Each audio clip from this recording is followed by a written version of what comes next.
Glória a Deus. Abra sua Bíblia na segunda carta de Paulo aos Coríntios, no capítulo 5, e nós vamos ler o versículo 17. Ele será o trilho da mensagem de hoje. Segunda carta de Paulo aos Coríntios, capítulo 5, versículo 17. O texto sagrado diz: "E assim, se alguém está em Cristo, é nova criatura. As coisas antigas já passaram, eis que se fizeram novas." Eu sei que o texto não é só conhecido, é já decorado por muita gente, mas ainda assim, eu gostaria de pedir que você repetisse esse texto comigo em voz alta. Vamos lá, diga comigo. E assim, se alguém está em Cristo, é nova criatura. As coisas antigas já passaram, e eis que se fizeram novas. Bom, algo que normalmente recomendo às pessoas é que, podendo, de vez em quando, mude a versão bíblica, que você usa nas suas leituras, nas suas meditações. Isso, às vezes, com palavras que são tão próximas, tão parecidas, sinônimos, acaba nos ajudando a pensar a perspectiva um pouquinho diferente. Eu, por exemplo, a maior parte dos textos que eu tenho memorizado da Bíblia é na versão Almeida atualizada. Agora, recentemente, estou me esforçando para usar a nova Almeida atualizada. Ela tem um contexto aí bem mais ajustado ao nosso linguajar, ao nosso estilo, e às vezes isso já dá alguma diferença. Mas a NVI, a nova versão internacional, em vez de dizer alguém está em Cristo é nova criatura, usa o que muitas outras traduções usam, é nova criação. Embora sejam sinônimos, o aspecto do criatura, às vezes você só pensa no resultado final. Quando se fala nova criação, você pensa na obra por trás disso, que é a obra do novo nascimento. E somos nova criação por quê? Porque, como Jesus disse em João 3,6, se alguém não nascer de novo, não pode ver, nem tampouco entrar no reino de Deus. O novo nascimento nos coloca nessa categoria de nova criação. Efésios 2,10 diz que nós somos criados em Cristo Jesus para as boas obras. Esse termo criado não significa o início da existência, mas nos dá a percepção do novo nascimento e de algo que começa a partir da conversão. Tiago, capítulo 1, verso 18, diz que nós somos gerados pela palavra da verdade. 1 de Pedro 1,23 diz que nós nascemos de semente incorruptível. E o resultado dessa experiência do novo nascimento é que nos tornamos uma nova criação. Não é apenas uma melhora, tipo um pneu recalchutado, coisa que já não existe mais no mercado como antigamente, mas tudo se fez novo. Aliás, essa expressão tudo se fez novo, na Bíblia de Jerusalém, ela traz uma tradução que eu particularmente gosto muito. A Bíblia de Jerusalém diz: eis que se fez uma realidade nova. Não é apenas coisas novas, mas uma realidade nova. E quando nós entendemos essas verdades, essa combinação do que é a nova criação e a nova realidade, eu acredito que isso é um entendimento revolucionário. Portanto, o tema da minha mensagem hoje é realidades da nova criação.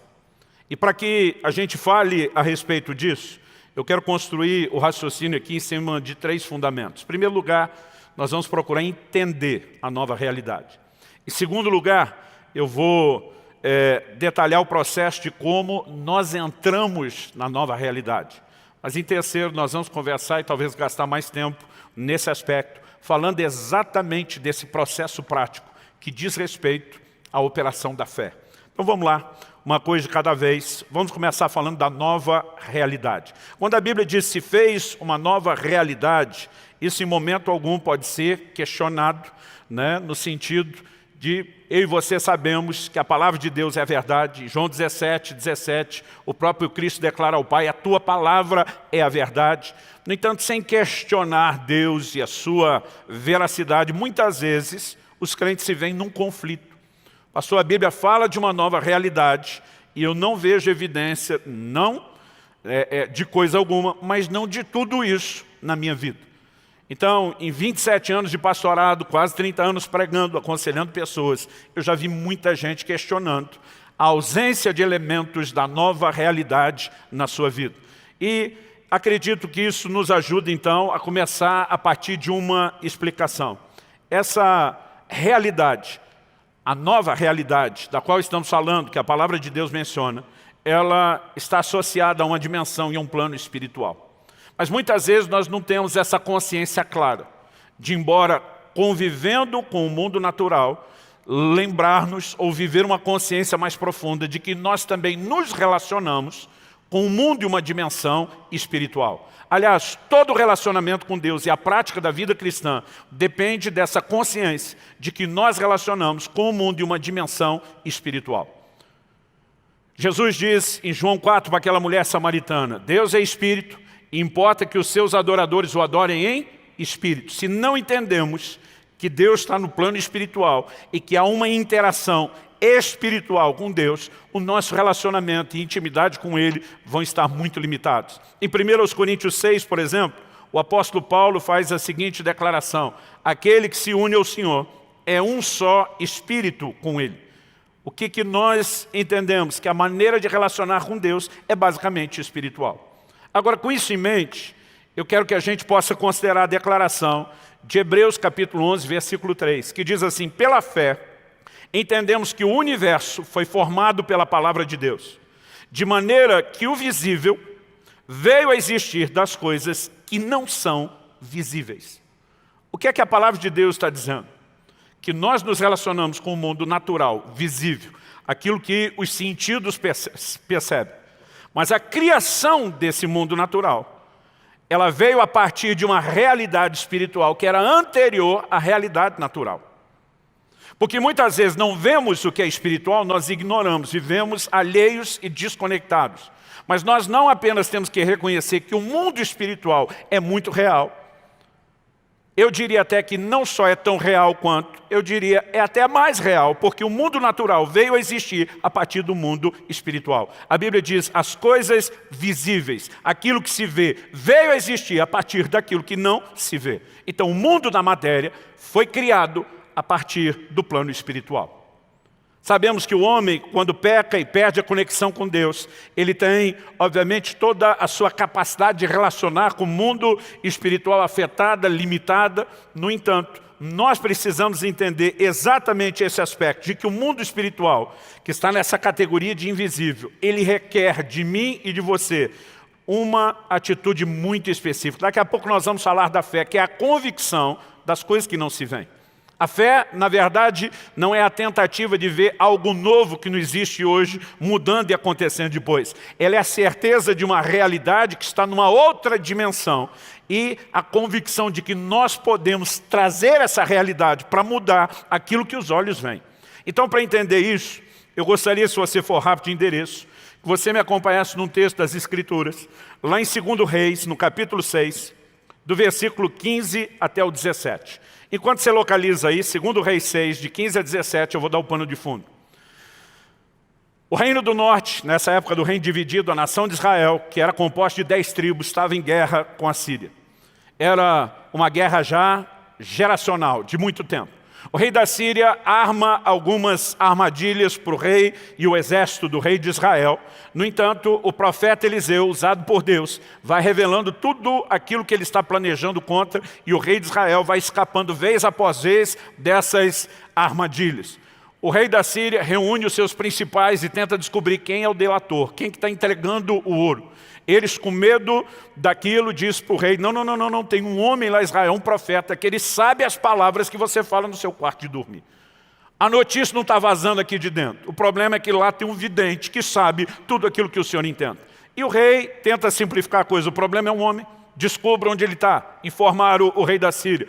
Eliseu está na cidade de Dotã. E ele manda um exército só para neutralizar o que naquele momento era a sua grande ameaça, que era Eliseu. É nesse cenário que nós vamos ler esses 3 versículos agora. Então, até o dia anterior, tudo tranquilo. Eles vão dormir, né, como se fosse um dia qualquer, mas a coisa amanheceu diferente. O texto diz assim, o servo do homem de Deus levantou-se bem cedo. E ao sair, eis que tropas, cavalos e carros de guerra haviam cercado a cidade. Então o moço disse a Eliseu, ai meu senhor, que faremos? Ele respondeu, não tenha medo, porque são mais os que estão conosco do que os que estão com eles. E Eliseu orou e disse: Senhor, peço-te que abras os olhos dele para que veja. E o Senhor abriu os olhos do moço, e ele viu que o monte estava cheio de cavalos e carros de fogo ao redor de Eliseu.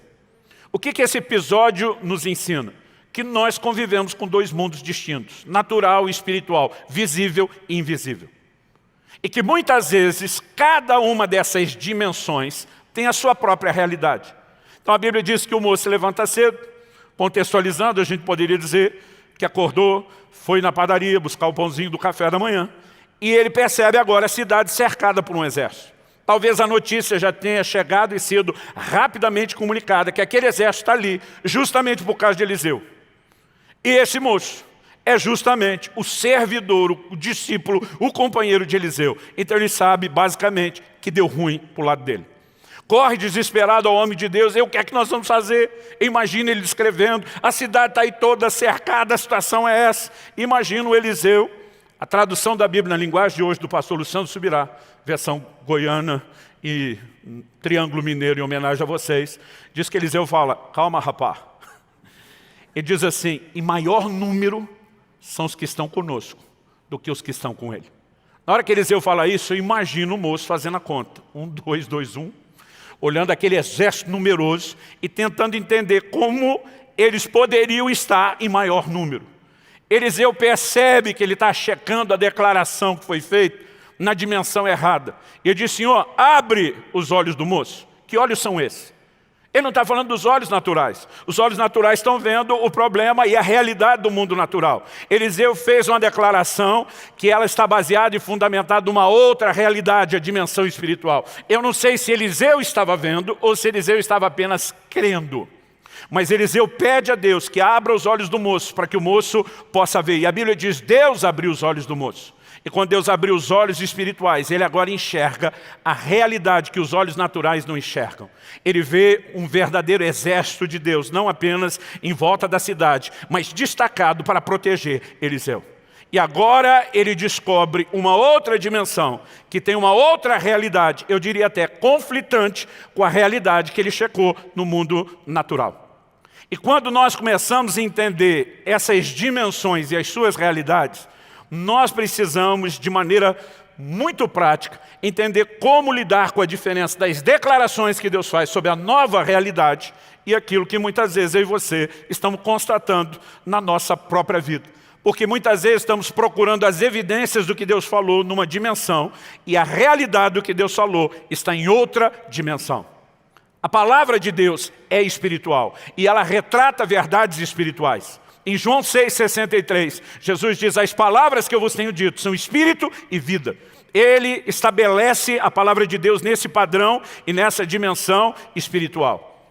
Então o que nós precisamos, e eu vou falar daqui a pouco, é entender como podemos viver as realidades da nova criação, em vez de simplesmente viver em função daquilo que é natural. Dito isso, eu quero que a gente possa perceber que Deus, na cruz, por meio da obra de Jesus, a Bíblia está dizendo que se alguém está em Cristo, e o diferencial da nova realidade é um encontro com Cristo, é a experiência do novo nascimento. O que é que Deus nos disponibilizou? A cruz, ou a obra da redenção na cruz, ela pode ser vista na percepção de uma troca, com várias características. Eu queria mencionar só algumas delas. E segundo aos Coríntios, no capítulo 5, no verso 21, a Bíblia fala de uma troca dos nossos pecados pela justiça de Cristo. A Bíblia diz: aquele que não conheceu o pecado, está falando de Cristo, Deus o fez pecado por nós, para que nele fôssemos feitos a justiça de Deus. Cristo assume os nossos pecados para que a gente possa receber da sua justiça. E é exatamente essa troca proposta que vai compor essa nova realidade. Em Gálatas 3, nos versículos 13 e 14, a Bíblia fala de uma outra troca, as nossas maldições pela bênção. O texto sagrado diz: Cristo nos resgatou da maldição da lei, fazendo-se Ele próprio maldição em nosso lugar. Porque está escrito: maldito todo aquele que for pendurado em madeiro, para que a bênção de Abraão chegasse aos gentios em Cristo Jesus. Ele vem propor a troca de maldição pela bênção. Ele não apenas tem, Ele é a bênção, mas Ele se faz maldição em nosso lugar, leva a nossa maldição para que a sua bênção fosse disponibilizada. E segundo aos Coríntios, no capítulo 8, no verso 9, a Bíblia fala de uma outra troca, da nossa pobreza pela riqueza divina. O texto diz, pois vocês conhecem a graça de nosso Senhor Jesus Cristo, que sendo rico, se fez pobre por amor de vocês, para que, por meio da pobreza dele, vocês se tornassem ricos. É lógico que aqui a Bíblia não está falando de riqueza ou pobreza material, mas está falando, obviamente, de uma troca de ordem espiritual. Nós ainda podemos acrescentar essa lista, Efésios 2:1, que é a troca da nossa morte pela vida dele. Paulo diz aos Efésios, ele lhes deu vida quando vocês estavam mortos em suas transgressões e pecados. No entanto, não quero apenas falar dessa nova realidade, ou da realidade da nova criação disponibilizada, por meio do novo nascimento, como quero incluir também aqui promessas que Deus tem feito. A Bíblia é um livro cheio de promessas, e Deus não voltou atrás em nada que Ele nos prometeu. Aliás, os estudiosos tentam definir quantas promessas se acham na Bíblia. Dizem que temos pelo menos 8.000 promessas explícitas. Se você tomar aquelas por inferência, as implícitas, o número amplia consideravelmente. Mas, naquela época, talvez sem essa facilidade que nós temos hoje de fazer esse tipo de contabilidade do número de bênçãos, Paulo fala de uma forma bem genérica. Em 2 Coríntios 1 ele diz, tantas quantas forem as promessas de Deus. Em outras palavras, não importa nem o número. Ele diz, tantas quantas forem as promessas de Deus. Nele está o sim, e por meio dele o amém. Em outras palavras, quando eu e você nos deparamos com qualquer promessa que Deus nos fez na sua palavra, ainda hoje, Deus do céu está olhando dizendo sim, amém. Deus está dizendo, é isso que eu falei, eu sustento, eu não mudei de ideia, eu não voltei atrás. Agora, quando olhamos para as nossas vidas, muitas vezes percebemos aí um abismo de diferença entre a realidade ou as realidades da nova criação, que também incluem as promessas. Efésios 1:3 diz que Ele já nos abençoou com toda sorte de bênção nas regiões celestiais em Cristo Jesus. Há mais a minha e a sua disposição do que nós descobrimos. Não é nem só do que estamos vivendo, é do que sequer nós já tomamos consciência. Agora, se não entendemos que há uma realidade, talvez a gente nem se disponha a percorrer o caminho de persegui-lo. Então, em segundo lugar, eu quero tratar agora com a ideia de como entrar nessa nova realidade. O texto fala de maneira muito clara, aqui em 2 Coríntios 5:17, se alguém está em Cristo. O que é estar em Cristo? Porque o texto diz, se alguém está em Cristo, é uma nova criação, se fez uma realidade nova. Então, para ser nova criação e viver a nova realidade, temos que estar em Cristo. O que significa estar em Cristo? E aqui nós temos um princípio importante. E na teologia nós chamamos de identificação.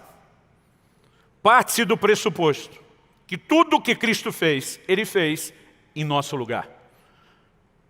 O sacrifício ou a morte de Cristo é chamado de um sacrifício vicário, substitutivo. Isaías 53 nos diz, o castigo que nos traz a paz estava sobre Ele, para que a nossa situação fosse resolvida com Deus. Quem sofreu foi Ele. O seu sofrimento não era o sofrimento que Ele merecia, era o sofrimento que nós merecíamos, mas houve uma substituição. Aquele que não conheceu o pecado, Deus o fez pecado por nós, em nosso lugar. Então, precisamos entender que quando Cristo morre, Ele está fazendo disso uma espécie do que nós poderíamos hoje, a fim de tentar ilustrar, ainda que não seja uma ilustração perfeita, dar mais ou menos uma noção. O que Cristo está fazendo é uma espécie de pagamento de fiança. Os criminosos éramos nós. Quem está pagando a conta para a nossa liberdade é Ele. Então, quando falamos de identificação, o que é que precisamos entender? Colossenses capítulo 3, versículo 3. Eu vou ler agora na NVI, diz, pois vocês morreram, e agora a sua vida está escondida com Cristo em Deus. Algumas versões dizem está oculta. Eu gosto do termo escondida com Cristo em Deus. O que é ter nossa vida escondida com Cristo? Imagine mais ou menos essa cena. Essa minha mão esquerda, que está aqui mais fácil e visível para a maioria de vocês, é Cristo. Ele assume o nosso lugar. Ele nos representa enquanto está morrendo. E nós, por representatividade, estamos atrás dele. Então, a minha mão direita é a minha e a sua vida. Quando Deus nos olha, assim como na perspectiva de você que olha para cá, Ele não está vendo eu e você, Ele está vendo Cristo. Isso é um ponto fundamental na expressão da nossa fé. Por qual razão eu e você oramos no nome de Jesus? Ele está dizendo, você vai orar em meu nome. Quando você estiver orando, você faz isso em meu nome. eu estou passando a você uma procuração. Você chega diante de Deus como fosse eu, porque sou eu que represento vocês.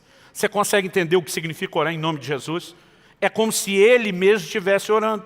Aliás, Jesus, antes de ressuscitar Lázaro, diz: Pai, graças te dou, porque o Senhor sempre me ouve. Se Deus sempre ouve Jesus, e quando eu e você oramos no nome dEle, é como se Ele estivesse orando, o que é que eu e você deveríamos esperar quando oramos a Deus? Que as nossas orações sejam ouvidas. A Bíblia diz: nossa vida está escondida com Cristo em Deus, é entender a identificação. Então vamos tentar compreender melhor isso. Em Gálatas 2,19, Paulo diz: eu estou crucificado com Cristo.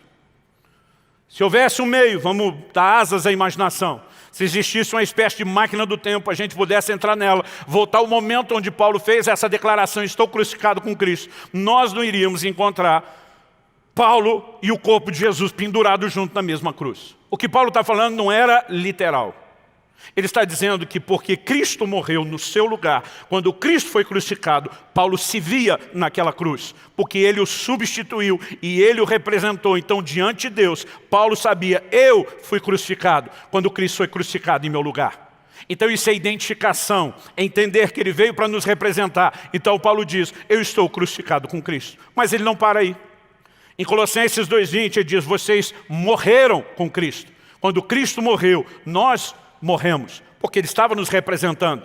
E a morte, que era uma das exigências dos pecados cometidos, foi cumprida por Cristo. Mas quando Ele ressuscitou, Colossenses 3,1 diz: vocês foram ressuscitados juntamente com Cristo. Como que estamos crucificados, morremos, fomos ressuscitados com Cristo quando entendemos identificação. E não apenas isso. Atos 1. Nos mostra com mais detalhes o que os evangelhos só mencionam: Cristo sendo assunto aos céus. E a palavra de Deus nos diz que ao subir aos céus, Ele se assentou à direita de Deus. Mas Ele continua nos representando. Então Efésios capítulo 2, versículo 6 diz que Ele nos fez assentar nas regiões celestiais em Cristo Jesus. Então a Bíblia diz que eu e você estamos assentados com Cristo. Como entender isso? No mundo natural, a dimensão da matéria, aquilo que eu e você vemos e tocamos. Você está sentado nessa cadeirinha, você que me acompanha na internet, só Deus e você sabe onde estão sentados nesse momento. Mas, no plano espiritual, a Bíblia diz que você está sentado com Cristo nas regiões celestiais. Porque isso é identificação. Aliás, esse é o simbolismo do batismo. Fizemos ontem com todas essas pessoas que foram batizadas, foi dar a eles a oportunidade de expressar a fé que eles têm. O batismo é uma demonstração da fé que nós temos. Não é apenas crer que Jesus existe, não é apenas crer que Ele é o Filho de Deus ou o Salvador, mas é crer que o que Ele fez nos representa. A fé expressa e confessada publicamente no batismo, ela justamente expressa a identificação. Vamos dar uma olhadinha no que diz Romanos 6, dos versos 3 a 5. A Bíblia diz: ou será que vocês ignoram que todos nós que fomos batizados em Cristo Jesus, fomos batizados na sua morte? Fomos sepultados com Ele na morte pelo batismo, para que como Cristo foi ressuscitado dentre os mortos pela glória do Pai, assim também nós andemos em novidade de vida. Porque se fomos unidos com Ele na semelhança da sua morte, certamente o seremos também na semelhança da sua ressurreição. Então quando pegamos ali o novo convertido na hora do batismo, e damos o que, brincando aqui, a gente chama do santo caldo, e o afundamos na água. O que está sendo testemunhado? Essa pessoa está dizendo: eu morri e fui sepultado juntamente com Cristo. Quando nós tiramos a pessoa da água, e é muito importante essa última parte, nós estamos testemunhando que ela ressuscitou com Cristo para uma vida nova. O batismo, ele não apenas expressa que cremos em Cristo, ele expressa a fé que nós temos na identificação, que é a chave de toda a redenção. Agora, quando eu e você entendemos a identificação, tudo que Ele nos proporcionou, fez em nosso lugar e tornou acessível para mim e para você, aí vem um segundo elemento. E é nele que nós vamos gastar um pouquinho mais de tempo. A apropriação. Em 1 Timóteo, no capítulo 6, no versículo 12, Paulo diz ao seu filho na fé: toma posse da vida eterna. Esse toma posse é: se aproprie daquilo que Cristo já disponibilizou. Porque se Jesus fez o que fez em favor de todos os homens, e o que Ele fez fosse automático, ninguém tinha que preocupar com nada. todo mundo estava salvo. Todo mundo tem a provisão de salvação, mas somente pela fé nós podemos nos apropriar da salvação já disponibilizada. Quando a Bíblia diz, pela graça sois salvos mediante a fé. Isso não vem de vós, é dom de Deus, não vem das obras para que ninguém se glorie. Nós precisamos entender que salvação não tem absolutamente nada a ver com merecimento. É a capacidade de reconhecer o que foi feito por nós e de nos apropriarmos, de tornarmos isso pessoal, intransferível, nosso. Então, eu quero gastar o tempo que me resta aqui falando exatamente a respeito dessa operação da fé. Algo tão importante, se queremos viver as realidades da nova criação. Em primeiro lugar, vale lembrar que o justo vive da fé. Essa declaração foi registrada em Abacuque 2,4 e repetida por 3 vezes no Novo Testamento. Romanos 1,17, Gálatas capítulo 3, verso 11 e Hebreus 10, 38. O tempo todo existe uma recorrente menção dessa declaração de que o justo vive da fé. Hebreus 11,6 diz, sem fé é impossível agradar a Deus. Mas se tem um texto que talvez ressalte a importância da fé, ainda mais do que esses, para mim está lá em Tiago, capítulo 1, dos versículos 5 a 8. Ele começa falando de sabedoria, mas depois ele vai abrir o assunto para geral, vai generalizar. Ele começa dizendo, se algum de vocês tem falta de sabedoria, peça a Deus que a todos dá liberalmente. Ele diz, peça porém com fé, não duvidando. Porque o que duvida é semelhante à onda do mar que é levada e agitada pelo vento. Então ele arremata o assunto dizendo, não pense tal homem que receberá do Senhor coisa alguma. Começa falando de sabedoria, mas diz sem fé, a gente não recebe absolutamente nada de Deus. A falta de fé não vai limitar só o recebimento de sabedoria. A fé é a forma como eu e você podemos receber qualquer coisa da parte de Deus. E é com esse entendimento que talvez a gente precisa reconhecer a importância da fé. Então eu quero tentar trazer uma ilustração aqui e me permite apelar à sua imaginação e tentar homenagear aqueles que têm um lado mais nerd. Não é o que é mais forte dentro de mim, mas vou usar aqui uma linguagem de filme de ficção científica. Nós falamos que existe um mundo natural. Existe um outro mundo, uma outra dimensão espiritual. Muitas vezes, esse mundo e essa dimensão natural têm uma realidade. Mas percebemos que Deus falou algo diferente. E isso, por enquanto, é realidade só no plano espiritual. Não mudou aquela realidade. Como que eu e você deveríamos entender a fé? A fé é uma espécie de portal entre os dois mundos. E aqueles que entendem e se movem em fé, eles conseguem, a despeito de reconhecer uma realidade no mundo natural, eles estão de olho pelo portal, na realidade está do lado de lá. E eles ousam atravessar o portal, pegar essa realidade do outro lado, vir com ela pelo mesmo portal de volta, para que ela se materialize no mundo natural. A fé é o meio que nos viabiliza trazer as realidades espirituais para que elas suplantem, mudem completamente a realidade do mundo natural. Quem está entendendo, diga amém. Hoje uma pessoa que se chega a Deus, no pior estado e condição de pecado, ele está olhando a sua realidade pela lente da sua história e do mundo natural. Mas quando o evangelho é pregado e ele começa a enxergar por esse portal o que foi que Cristo fez, que ele se fez pecado no lugar desse pecador, para que ele pudesse receber a justiça, que não tem nada a ver com aquilo que ele vai fazer, tem a ver com aquilo que já foi feito, está pronto. E esse camarada consegue entender, então pela fé ele entra por esse portal, ele pega a realidade da nova criação, ele traz e diz, eu creio, é meu, e a partir disso, a nova realidade suplanta, estabelece em cima da realidade anterior. Agora, isso não é verdade só na hora de ter o encontro com Cristo da salvação. Qualquer outro assunto que a gente fala, ele se enquadra dentro do mesmo padrão. Porque o justo não é apenas salvo pela fé, ele vive pela fé. Ele não recebe nada de Deus a não ser por meio da fé. Então eu quero te dar um exemplo. É a leitura que o livro de Hebreus apresenta de um episódio do Velho Testamento. Nós temos em Números 13, aqueles 12 espias são enviados por Moisés para olhar a terra de Canaã, que por séculos, desde o tempo dos patriarcas, Deus vem anunciando, vou entregar na mão de vocês, eu estou dando a vocês essa terra. Canaã passa a ser chamada de a terra prometida, de tanta ênfase na promessa de Deus. Agora, daquela geração inteira que saiu do Egito, só 2 homens entraram na terra prometida. A Bíblia diz que eram mais de 600 mil homens de guerra, de 20 anos de idade para cima listados no exército.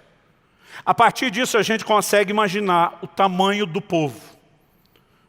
Se a gente fizesse uma média generosa e der para cada um daqueles 600 mil homens de guerra uma mulher só, que para a época e para a cultura era a média mais do que generosa, e você der a cada um deles 3 filhos, o que para a época era muito mais generoso ainda do que a quantidade de mulheres que mencionamos. Então você tem famílias de 5 pessoas para cada um dos 600 mil. Isso daria um número de pelo menos 3 milhões de pessoas. É uma Curitiba e meia, se locomovendo do Egito em direção à Terra Prometida. Todos eles tinham a mesma promessa. Todos eles estavam diante dos mesmos dilemas, mas só 2 homens de uma geração inteira entraram. Qual foi a razão do resto daquela geração ficar de fora? Hebreus capítulo 3, versículo 19, é o último versículo do capítulo 3, diz assim: vemos, pois, que não puderam entrar por causa da incredulidade. A Bíblia lê esse episódio dessa forma simples. Ficaram de fora pela incredulidade, por falta de fé. Agora, o que é que os 2 únicos que entraram fizeram? Quando os 10 dos 12 espias, e esses 2 únicos que entraram eram 2 daqueles 12 espias, quando os 10 dos 12 voltam com um relato ruim, eles voltam fundamentando tudo somente naquilo que os seus olhos viram. Eles dizem: olha, a terra de fato é boa, Deus disse que era boa, nossos olhos naturais viram que é boa. Ele diz: mas não está lá dando sopa, tem gente para defendê-la, a treta vai ser grande. E o problema é que a terra tem não só homens de grande estatura, mas também tem gigantes. E esses gigantes habitam em cidades fortificadas, elas estão nos altos dos montes, e eles começam a descrever só o cenário natural, a realidade natural. Qual a diferença de Josué e Caleb em relação a esses homens? Números 14, do verso 6 ao verso 9, nos mostra a atitude de Josué e Caleb. Ele diz: e daí que a terra tem gigante, ausentou-se deles a sua segurança, o Senhor é conosco, nós vamos consumi-los como pão. O que é que esses 2 estão fazendo? Enquanto todo mundo olhou só aqui a realidade do mundo natural, esses 2 estão olhando pelo portal. Deus diz que a terra é nossa, então não importa a dificuldade. Se Deus diz que estaria conosco, Ele estará conosco. Se Deus diz que vai fazer, vai fazer. Esses 2 conseguem atravessar o portal, dizer: a realidade nós vamos levar em conta é essa. Eles abraçam isso e dizem: nós vamos trazer para o lado de cá. O tempo passa e Deus diz: são os únicos que vão entrar. Por quê? Quando você agarra essa realidade traz, ainda que ela não vá se materializar imediatamente, ela vai se materializar na sua vida. Aliás, eu gosto de dizer que a fé nos leva à materialização da promessa, das declarações da palavra de Deus. E quando o texto nos mostra que, por outro lado, a incredulidade aborta, quando o autor de Hebreus menciona os que não puderam entrar pela incredulidade, ele disse agora, é a continuação. Nós lemos o verso 19, que é o último do capítulo 3 de Hebreus. Agora eu vou ler o versículo 1 e 2 do capítulo 4. Muda o capítulo, mas é a continuação do raciocínio. Ele diz assim: temamos, portanto, que sendo-nos deixada a promessa de entrar no descanso de Deus, suceda parecer que algum de vós tenha falhado. Ele está dizendo, do mesmo jeito que uma geração lá atrás falhou, e falhou pela incredulidade, nós tememos que a mesma coisa possa acontecer com vocês. Aí ele diz: porque também a nós foram anunciadas as boas novas, como se deu com eles. Ele faz um paralelo e diz que as boas novas do Evangelho nos foram comunicadas. O lugar onde Deus intenciona nos levar e nos colocar do mesmo jeito que foi com eles. Mas ele diz assim: mas a palavra que ouviram não lhes aproveitou, visto não ter sido acompanhada pela fé naqueles que ouviram. Uma outra tradução diz, visto não ter sido misturada com fé.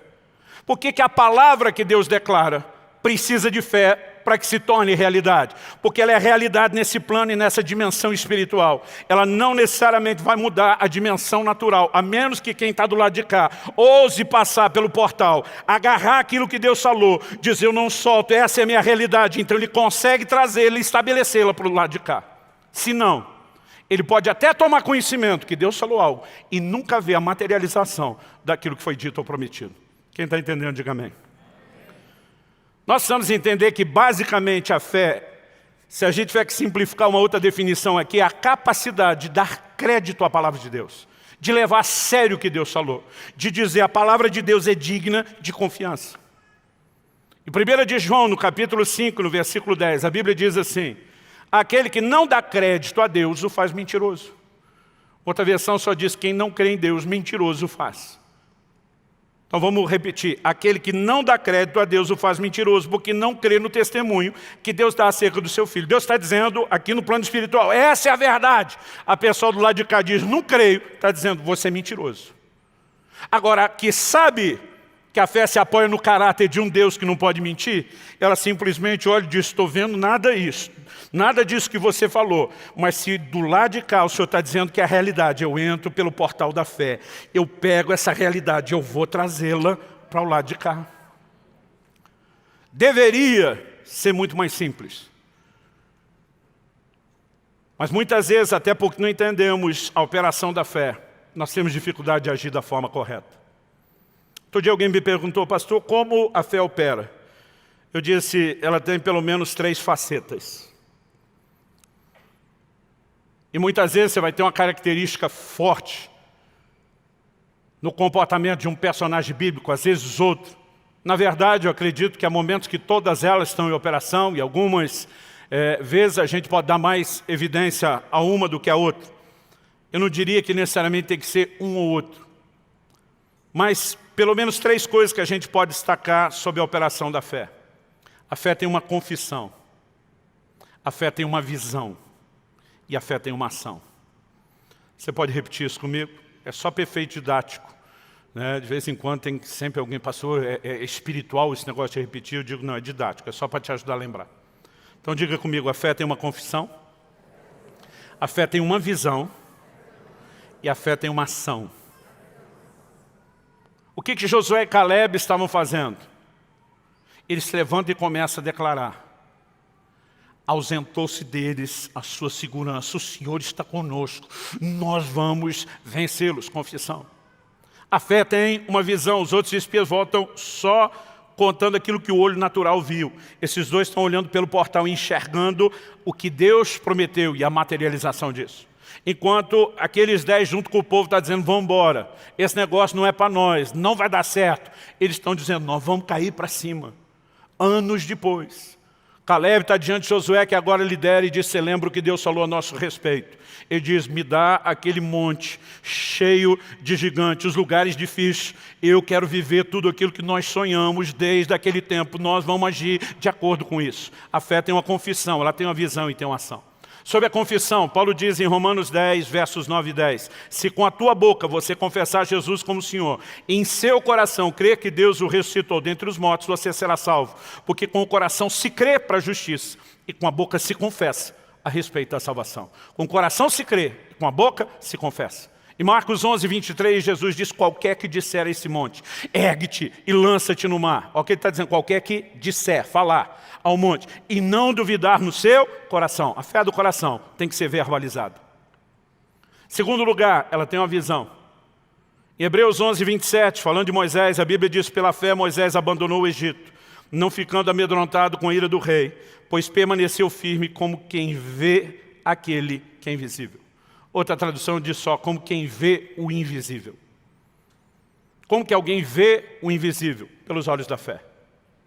Você não enxerga isso com os olhos naturais. Os olhos naturais estão confinados a uma única dimensão e realidade. A capacidade de ver pela fé é só através desse portal para enxergar o que é que Deus falou do lado de cá. A visão de fé, ela tem a capacidade de antecipar a realidade que Deus diz que estabeleceria antes mesmo dela ser estabelecida. Em terceiro lugar, a fé tem uma ação. Tiago, capítulo 2, versículo 14. Vou ler o 14, depois vou pular para o 17 e o 18. Ele diz, meus irmãos, qual é o proveito? Se alguém disser que tem fé, mas não tiver obras, será que essa fé pode salvá-lo? Nos versos 17 e 18 ele diz assim, também a fé, se não tiver obras, por si mesma está morta. Mas alguém dirá, você tem fé, eu tenho obras. Ele diz, me mostre essa sua fé sem obras, e eu com as obras lhe mostrarei a minha fé. A maior parte do tempo a gente lê obras aqui pensando só em boas obras e beneficência. Os exemplos bíblicos que Tiago dá não se limitam de forma alguma a boas obras no sentido de beneficência. Ele vai mencionar ali em Tiago 2, exemplos das Escrituras do Velho Testamento, como Abraão e Raabe, e nenhum dos dois praticou a tal da beneficência. Eles agiram de acordo com aquilo que eles criam. Então, quando falamos que a fé tem obras, significa que a fé age de acordo com aquilo que acredita. Quem está entendendo, diga amém. Agora, o que eu e você vamos precisar de fato entender é como usar a confissão, a visão e a ação da fé quando nós estamos diante do dilema das diferenças de realidade. Deus falou de uma realidade nova. Ele prometeu isso, Ele falou isso, mas eu estou olhando e não vejo nada disso. Como devemos agir? Eu quero citar apenas alguns exemplos bíblicos, mas eu quero tentar, através deles, mostrar exatamente como funciona essa dinâmica. Se você puder me acompanhar, eu quero começar com o profeta Elias, em 1 Reis, capítulo 17. E nós vamos ler os versículos 8 e 9 primeiro. Primeiro, eu quero apresentar o que é que Deus disse a Elias, a realidade do plano espiritual. Depois, nós vamos ler os versículos 10 a 12, para descobrir o que é que ele constatou aqui no mundo natural. E depois desse dilema entre o que Deus falou e o que ele constatou, como foi que o profeta agiu? E aí nós vamos ler dos versículos 13 a 15. Então vamos lá. Primeiro 1 Reis 8 e 9. Então a palavra do Senhor veio a Elias dizendo: levante-se, vá a Sarepta, que pertence a Sidom, e fique por lá. Ali ordenei a uma viúva que dê comida a você. Outra tradução diz: já ordenei a uma mulher viúva que te sustente. Elias anuncia uma palavra de juízo dizendo que o céu se fecharia e não haveria chuva, exatamente como Deus havia advertido desde os tempos de Moisés que aconteceria se o povo apostatasse. Agora, a palavra que ele anuncia fecha os céus, mas ele está pagando a conta junto. Ele está escondido, fugindo de Acabe, e ele está junto ao ribeiro de Querite. A Bíblia diz que ele bebe da água do ribeiro. E Deus envia corvos de manhã e de tarde, com pão e carne. É o primeiro sistema de delivery, de entrega de comida que você vai encontrar na Bíblia. Ele está vivendo lá na provisão de Deus, mas o ribeiro está secando. E agora Deus anuncia mudança de formato. Vá para Sarepta de Sidom. E Deus diz: eu já ordenei. O que é que você entende, ou entenderia, se Deus falasse: eu já ordenei uma viúva que te sustente? Que quando você chegar lá, a viúva está sabendo de tudo. Então ele levanta, obedece a Deus, chega na cidade. Versículo 10 diz: então ele se levantou e foi a Sarepta. Chegando ao portão da cidade, encontrou uma viúva que estava apanhando lenha. Ele a chamou e lhe disse: por favor, traga-me um pouco de água numa vasilha para que eu possa beber. Quando ela já estava indo buscar água, Elias a chamou e lhe disse: traga-me também um bocado de pão, por favor. Porém ela respondeu: tão certo como vive o Senhor seu Deus, não tenho nenhum pão assado. Tenho apenas um punhado de farinha numa panela, um pouco de azeite num jarro. E como você pode ver, apanhei 2 pedaços de lenha, vou preparar esse resto de comida para mim e para o meu filho. Vamos comer e depois morreremos de fome. A mulher está dizendo, como diriam alguns, só tem refeição para uma mulher e uma criança. E a saideira. Nós vamos comer, vamos morrer, acabou tudo. O que é que Elias está constatando? Uma realidade completamente diferente da que Deus tinha dito. Já ordenei uma viúva que te sustente. Irmão, o termo viúva já era bem contraditório para esperar que seja uma fonte de sustento. A Bíblia fala exatamente da dificuldade delas de sustento quando estavam nessa condição. Agora, Elias ouviu a Deus, chegou, e quando ele chega, ele constata uma realidade completamente distinta da que Deus falou. A maioria, como aqueles 10 espias, diria: acho que Deus não falou, ou Deus está de brincadeira, porque a incredulidade é isso, gente. Tem gente que não verbaliza dessa forma, mas ele age como se Deus estivesse trolando a gente. Os caras estão no limiar da terra prometida, dizendo: era melhor ter ficado no Egito, era melhor ter morrido no deserto. Né? E eles começam a se revoltar, porque diante de uma realidade, eles não entendem a responsabilidade de mudá-la. Agora, Elias chega, está olhando a realidade natural. A viúva vai comer a última refeição e morrer. Mas em vez de olhar só isso, ele está olhando por esse portal. Mas Deus disse que ela vai me sustentar. Para ela me sustentar, a condição dela tem que mudar. Quando a mulher disse: não tenho o que fazer, como o profeta agiu? Vamos lá, versículo 13. Elias disse a ela: não tenha medo. vai e faça o que você disse, o rango, a comida. Mas primeiro faça um pãozinho com o que você tem e traga para mim. Depois prepare o resto para você e o seu filho. Se eu sou a viúva, eu interrompo ele na hora e diz, depois eu faço com o quê? Só tinha para uma refeição. Mas antes da mulher falar alguma coisa, ele emenda e diz, porque assim diz o Senhor, Deus de Israel, a farinha da panela não acabará, o azeite do jarro não faltará, até o dia em que o Senhor fizer chover sobre a terra. Você não vê Deus falando com Elias, que era para falar isso, mas Deus já tinha dito que a viúva iria supri-la, a viúva não tem. Então ele decide entrar por esse portal e digo, eu pego a provisão, o milagre que a mulher precisa, eu trago para cá, derramo na vida dela, e agora ela vai ter para derramar na minha vida, porque Deus falou, está falado. Agora é o que diz o texto. A viúva foi e fez segundo a palavra de Elias, e assim comeram ele e ela, sua casa, durante muitos dias. A farinha da panela não acabou, o azeite do jarro não faltou, segundo a palavra do Senhor, anunciada por meio de Elias. Existe gente que quando se depara com o choque de realidade existe gente que diz, Deus não está de brincadeira. Deus vela sobre a sua palavra para fazê-la cumprir. Ele não pode mentir, passarão céus e terra, o que o meu olho natural vê, mas a palavra dele não vai passar. Se é um absoluto, se é algo verdadeiro, a palavra dele. Então tem gente que quando constata essa diferença diz, é ruim que eu vou ficar olhando para o lado de cá. E ele mira pelo portal e diz, tem uma outra realidade para suplantar aquela que os meus olhos naturais veem. Às vezes eu vejo alguns pregadores de fé empolgados, que eles vão para um extremo. Já vi pregador na hora de orar por cura dizendo, essa enfermidade no seu corpo é uma mentira. O cara diz, não é mentira, está aqui, eu estou vendo, sentindo. Como que é mentira? Eu estou dizendo, mas Deus falou outra coisa. Ok, são duas realidades. Você não precisa tratar isso como mentira. A Bíblia diz que Abraão levou em conta o seu corpo adormecido. Ele sabia, estou velho, passado, não funciono mais. Mas se Deus falou outra coisa, ele pega outra realidade e diz, Deus me dará um filho. E Joel 3,10, Deus diz, digo fraco, eu sou forte. Todo dia vi um pregador dizendo, para de dizer que você é fraco. Deus está dizendo que você não é fraco. Está nada, Deus está dizendo, digo fraco. Deus chamou o fraco de fraco. Ele está dizendo, é fraco, fraquinho, fracote. Deus diz, mas muda o seu discurso. Porque você não está confinado só à sua realidade. Eu estou te alistando no meu exército. Então comigo você é forte. Muda a sua confissão. A fé tem uma confissão correta. Começa a dizer que é forte. O fraco está mentindo? Não. Ele está dizendo fraqueza é essa realidade do lado de cá. Força é essa do lado de cá. Eu entro pelo portal. Eu pego isso aqui e eu trago para o lado de cá. O tempo todo nós vamos ver exemplos práticos do que exercitar a fé dessa forma. Aliás, olha o que a Bíblia diz sobre Abraão em Romanos 4,17. O texto diz assim, diante daquele em quem Abraão creu, o Deus que vivifica os mortos e chama à existência as coisas que não existem. Deus chama o que não é como se fosse, diz outra tradução.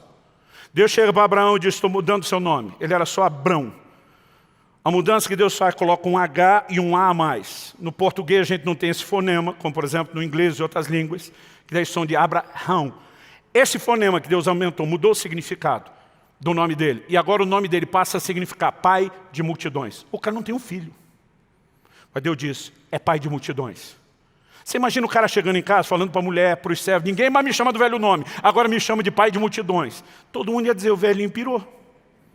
Surtou. Mas ele está dizendo, eu vou agir como Deus. Chamar a existência o que não é como se fosse. Porque se Deus falou que eu sou pai de multidões, eu vou aceitar essa realidade espiritual, não importa o que eu vejo. Eu vou agarrar isso aqui pelo portal, eu vou confessar, eu vou declarar de acordo com isso. É o que eu vou enxergar, é assim que a fé age. E quando Efésios 5,1 diz que eu e você temos que ser imitadores de Deus, quando Amós 3,3 diz não dá para andar dois juntos se não tiver de acordo, está dizendo, se você vai andar com Deus, tem que aprender a chamar o que não é como se já fosse. Quem está entendendo, diga amém. E chamar o que não é como se já fosse, é dizer, eu sei que tem essa realidade, mas eu também sei que tem aquela. Eu não ignoro essa, mas eu acredito naquela. E eu vou buscar aquela realidade para mudar essa do lado de cá. Quando eu olho a instrução de Deus para Josué, no momento em que eles vão atravessar o Rio Jordão, olha o que diz Josué 3,13. Quando as plantas dos pés dos sacerdotes que levam a arca do Senhor Deus, o Senhor de toda a terra, tocarem nas águas do Jordão, elas serão cortadas. A saber, as águas que vêm de cima se amontoarão. Então a instrução de Deus é a arca vai na frente, tinha uma boa distância. Não me lembro exatamente, mas ela ia bem na frente.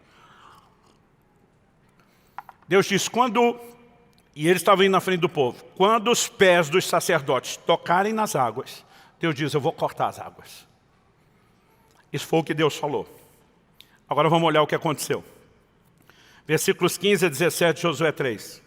E quando os que levavam a arca chegaram ao Jordão, e os seus pés se molharam na beira das águas, porque o Jordão transbordava sobre todas as suas ribanceiras durante o tempo da colheita. As águas que vinham de cima pararam de correr. Levantaram-se num montão, numa grande distância, até a cidade de Adã, que fica ao lado de Sartã. E as águas que desciam ao mar da Arabá, que é o mar salgado, foram completamente cortadas. Então o povo passou diante de Jericó.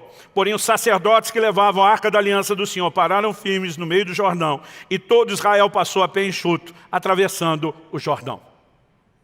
Quando a gente só lê isso, diz, uau, os caras pisaram, Deus cortou, funcionou. É verdade, Deus cortou. Agora, quando a Bíblia fala numa grande distância e menciona cidades, eu e você que não conhecemos a geografia, não sabemos o que aconteceu. Como a Bíblia diz que eles atravessaram de fronte de Jericó, diz exatamente o lugar que ele está passando. Mas diz que as águas foram cortadas, se amontoaram na cidade de Adã, ao lado de Sartã. Nós estamos falando de quase 30 quilômetros de distância. Seria quase como se hoje, vamos tentar deixar o negócio contextualizado, contemporâneo. Deus dissesse, os sacerdotes vão atravessar o Jordão em Curitiba. E quando pisar na água, eu corto. E quando eles falaram, Deus cortou lá em Campo Largo.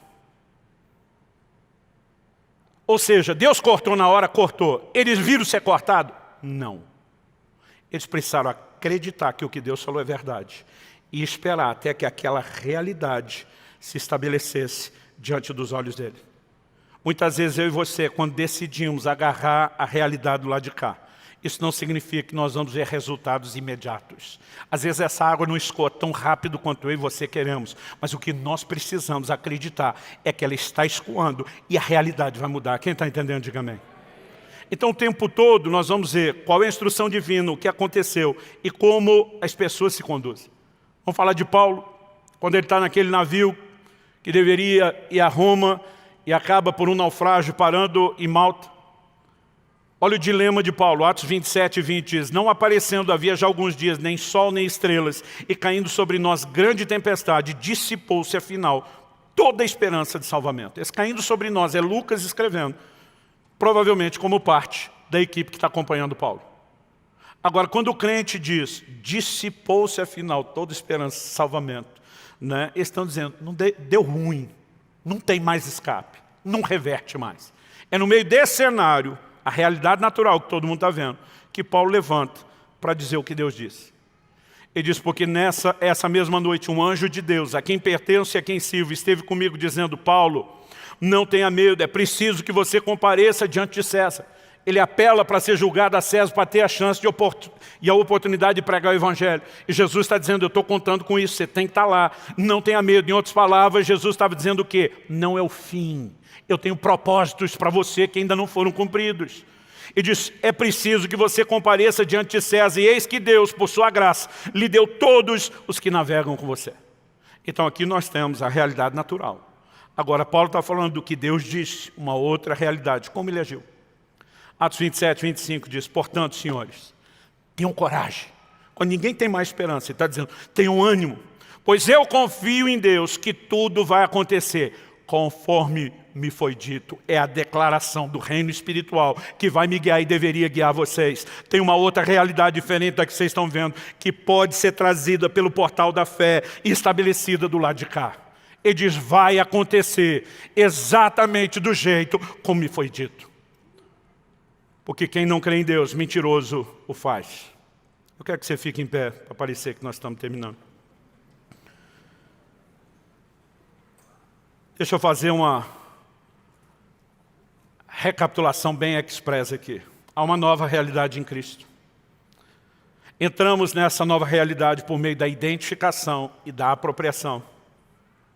O entendimento, quando ensinamos, como estou fazendo agora, ele até esclarece a identificação.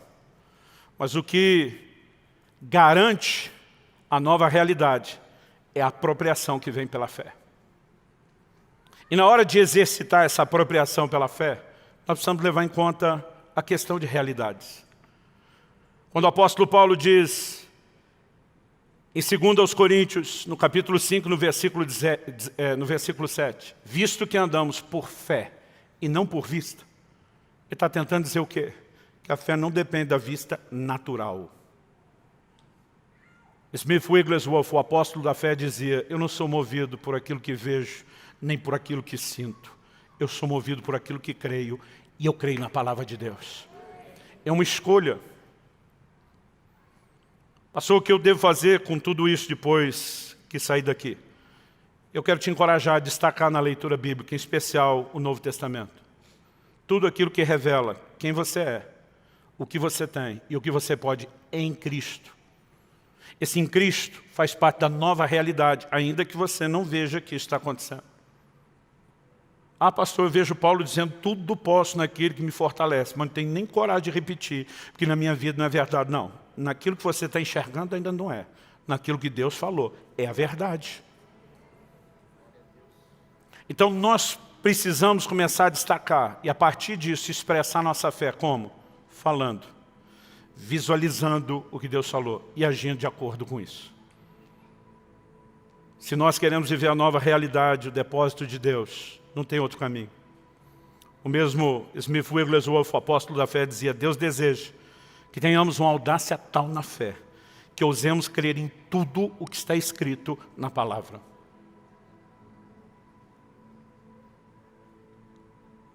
Muitas vezes, além da própria Escritura, base da nossa fé e o meio pelo qual julgamos todo o resto, Deus pode nos trazer palavras num âmbito pessoal.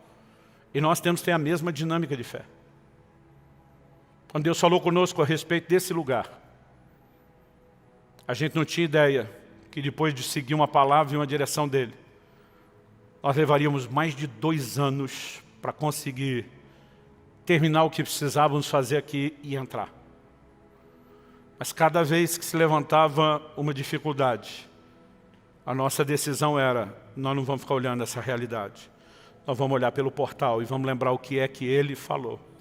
E se ele falou, está falado. Isso aqui vai ter que se ajustar de acordo com aquilo que foi dito. Ao longo da minha caminhada, eu tenho muitas vezes feito as escolhas mais doidas. E alguém diz que o passo de fé é um passo no escuro. Eu, particularmente, aprendi a ouvir isso uma vida inteira e comecei ensinando fé falando dessa forma, mas não falo mais assim. Porque o passo de fé é um passo no escuro só para quem te vê dar o passo. Quem dá o passo sabe exatamente onde está pisando. Porque a fé tem uma visão. Ele escolhe andar na palavra de Deus. Deus diz, ponto final, nós vamos nessa direção. E a maior parte de todos os milagres de Deus que eu tenho experimentado ao longo da minha caminhada, seja no âmbito pessoal ou ministerial, é fruto de uma decisão, de quando eu estou olhando essa realidade diferente, eu digo, não aceito isso. Estou enxergando uma outra coisa por meio desse portal da fé, uma outra realidade declarada. Eu vou agarrar o que está do lado de cá.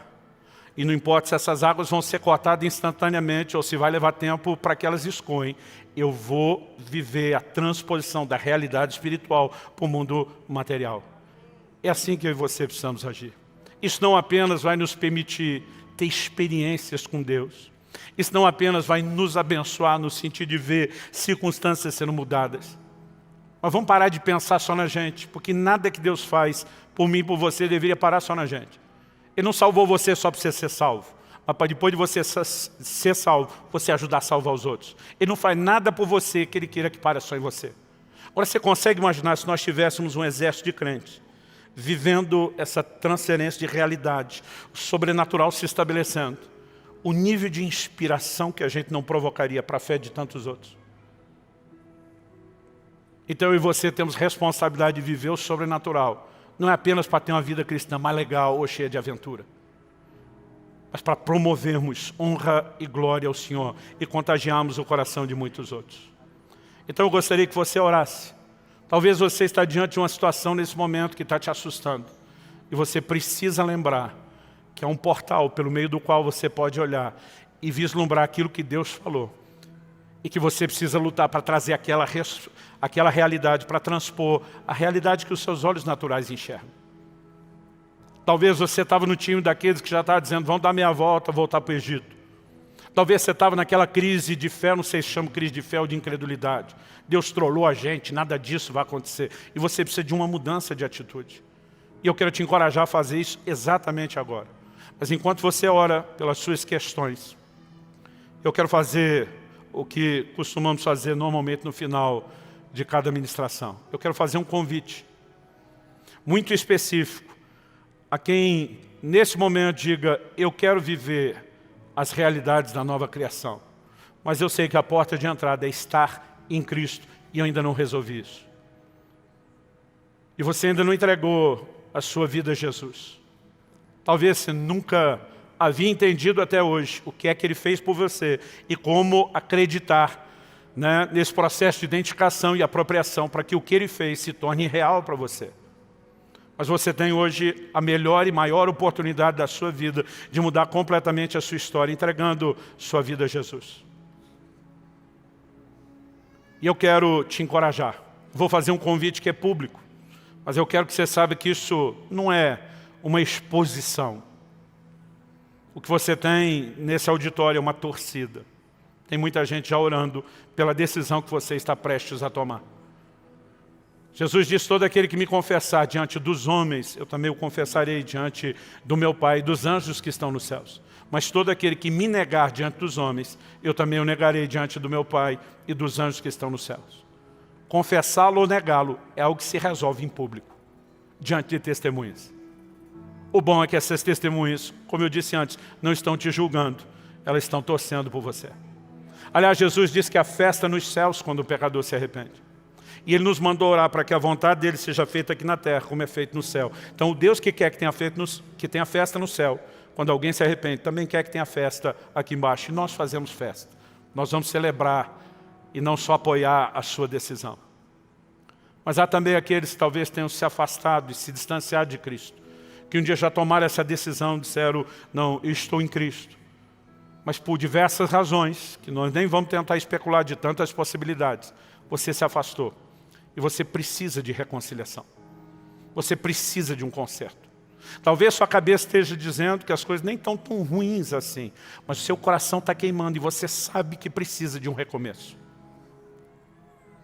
E você sabe também que o discurso de um homem não faria essa bagunça que está acontecendo dentro de você agora.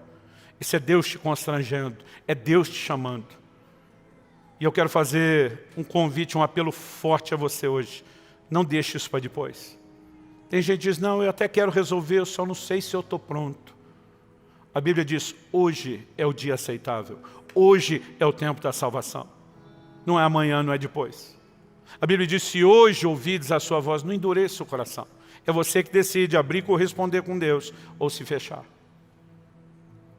Então eu quero orar não apenas com gente que está aqui, quer tomar essa decisão. Você que nos acompanha nessa hora pela transmissão ao vivo ou gravado, você pode tomar essa mesma decisão e você pode se unir com os que estão aqui, fazer a mesma oração de entrega, para somente depois disso, estando em Cristo, você perseguir a nova realidade ou as realidades da nova criação que estão à sua disposição. Então, quantos gostariam de tomar essa decisão hoje, de fazer de Jesus seu Senhor e Salvador, ou de reconciliar com Ele? Levanta bem alto sua mão, eu quero ver você. Né? Pastor, eu quero tomar essa decisão. Deus seja louvado. Quem mais? Não se acanhe. Né? Nós queremos ajudar você. Eu preciso de reconciliação. Nós queremos orar com você. Eu nem vou gastar muito tempo insistindo para você levantar a sua mão. Vamos logo para o que interessa. Você que já levantou, ainda não tinha levantado a sua mão e quer entregar a sua vida a Jesus, sai do seu lugar. Vem aqui à frente, aqui embaixo. Nós só vamos pedir para vocês preservar aquela distância do 1,5 metro um do outro. Nós queremos orar com você aqui e agora. Né? Se você talvez ainda não tinha levantado a sua mão, tá aí, vou ou não vou, eu quero insistir com você, venha. Nós sabemos que é uma guerra, porque nesse mundo espiritual há uma batalha. Eu repito isso aqui o tempo todo. Tem gente que diz: pastor, eu queria levantar a mão, parece que pesava 1 tonelada. Eu queria ir lá na frente, parece que o pé estava enraizado, parafusado no chão. Porque é uma guerra.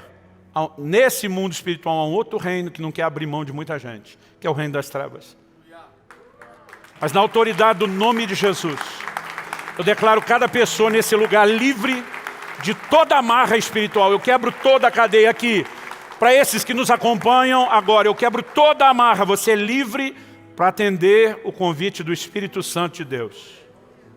E você que está tentando erguer a mão ou mexer o pé e não sair do lugar, você vai ver diferença. Sai do seu lugar, vem para cá.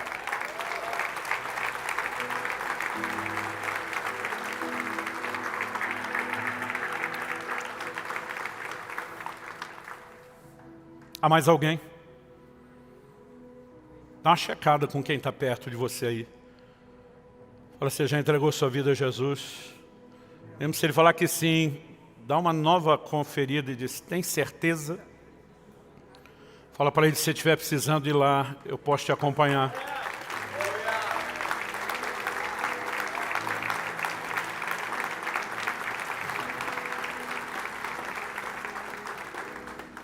Outro dia alguém me perguntou, pastor, o senhor não insiste muito não? Eu falei, insisto porque não sei quem é você, onde está. Senão ia aí te pegava à força. Te arrastaria para cá. Há mais alguém?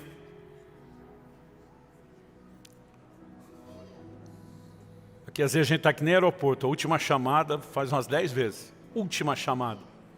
Há mais alguém? Eu quero que cada um de vocês que veio aqui à frente possam repetir uma oração e uma declaração de fé junto comigo.